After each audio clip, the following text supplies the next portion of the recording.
Today's discussion will be presented in three sections, since we are recording it for a radio broadcast on Federal News Radio 1500 AM. You're welcome to post questions and comments during the session, and we'll try to answer them online. My first guest today is Paul Cohn. He's practice lead of physical security here at Red River. And Paul, while cybersecurity often captures the spotlight today, physical security can't be left behind. So what is it that impacts workforce productivity around physical security? The answer is simple. When your workforce feels safe, they're more productive. And I think that physical security is often an oversight within agencies. I think that advancements in technology can help mitigate that problem. It was a recent study of government workers that said that nearly 80% of the agency's physical security standards were more important than convenience. I think that tells us a lot. It tells us that physical security needs to be there. We need to make sure that our employees, our assets, and friends, family, visitors, whoever it may be, are protected and feel safe. Advancements in technology are helping with that convenience part. A good example is modern physical access control systems. Take, for instance, an employee who may lose their key card or their badge one day or forget it at home. The technology is allowing them to easily print or issue a temporary badge with the same standards, the same rights, the same access that they always would have, but they can do that on the fly. So an employee going to the office that forgets their card or loses their card understands and knows that, hey, I can just go talk to my admin and he or she will get me a new card.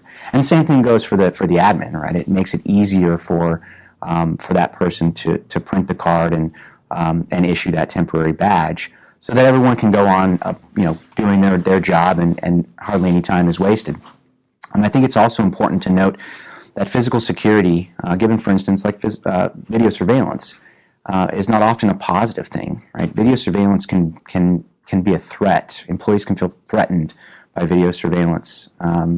Maybe they think that their employer is monitoring them or that they're constantly watching, the Big Brother effect.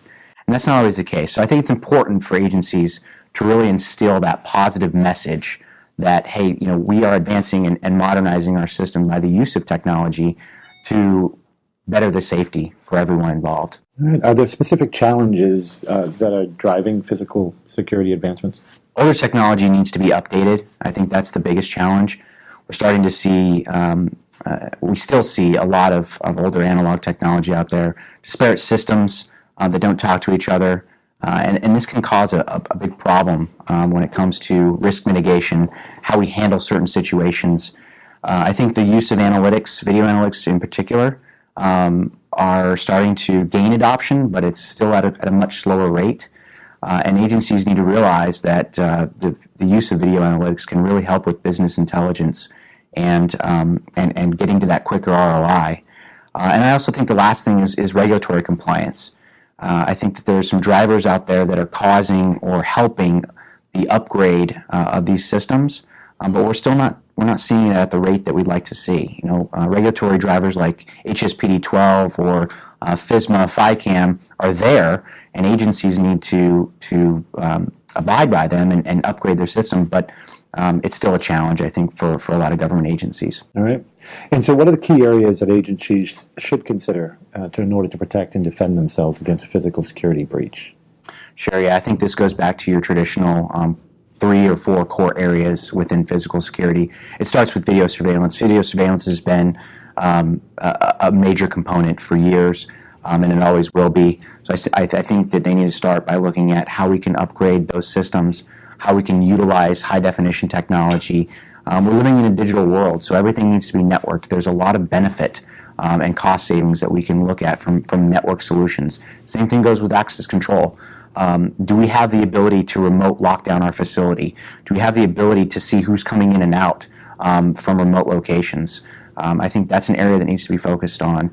And lastly, intrusion detection, right? This is your traditional perimeter fencing, gate entering, egress, ingress, and those areas need to be upgraded as well. I think we need to put stricter and stronger standards around intrusion detection and how we handle those types of areas. Are there other factors that should be considered? I think storage and network connectivity are two major factors that are often overlooked.